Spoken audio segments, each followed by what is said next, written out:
Sometimes in the middle of winter when it's so cold here, I think, oh, I wish we lived in Broome, but I'm sure I wouldn't like it.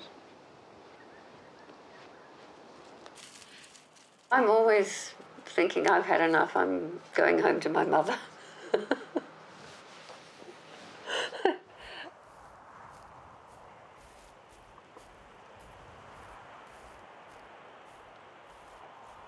We're on the edge of the southern tablelands. From here, it plunges down to the sea. It's seriously cold in winter and cool in summer.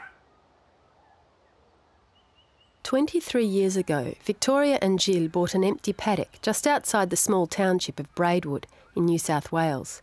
They moved in with 2 small children. Goats and women have always existed together, and somehow we've tapped into that. Women have goat herds, so we've just fallen into some archetypal goat women world. Sniff over, aren't you? What did I eat for lunch? What do you think? What did I eat?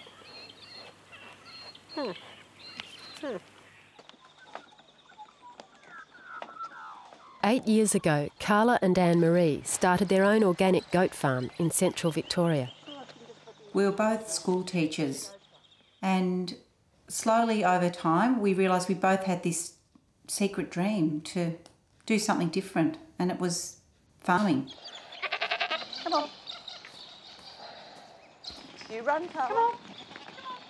Anne-Marie found a little one-liner ad in the paper, and we came out to see the property.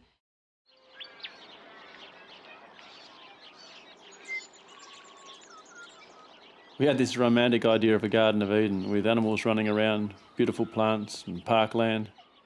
The reality is, though, that animals eat everything. So we never quite got the Garden of Eden.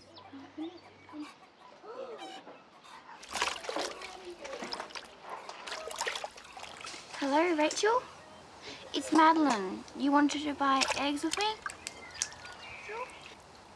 Well, I didn't, but one of my customers has just stopped until after Christmas, and they're getting 6 dozen, so I've got 6 dozen spare. Okay. Oh, and they're $4.50 a dozen. They're certified organic, free range.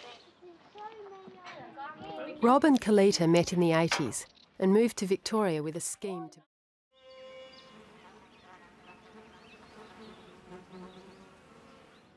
Four years ago, Brad and Isabel chanced upon a parcel of land for sale in Yandoit, too small for most farmers. But on this silty bend in the Jim Crow Creek, they saw an opportunity to start their own organic raspberry farm. The dream for us was to be able to, after working for people, do it in a way that we thought was better. Not dealing with harmful chemicals and not dealing with pesticides and insecticides that kill soil. Bird shit for activating the soil. Basically trace minerals and elements to help reactivate this ravaged soil, which is basically all sheep country. Brad dropped out of law to be a farmer. He spent 15 years working in the rural sector and was the leading hand at the biggest berry farm in the Dandenongs when Isabel turned up looking for work. I met this crazy chick who said that Brad was looking for a pruning partner. So I went and worked at Chapman's at Sylvan, pruning with Brad. And he just started being coy with me. I couldn't resist.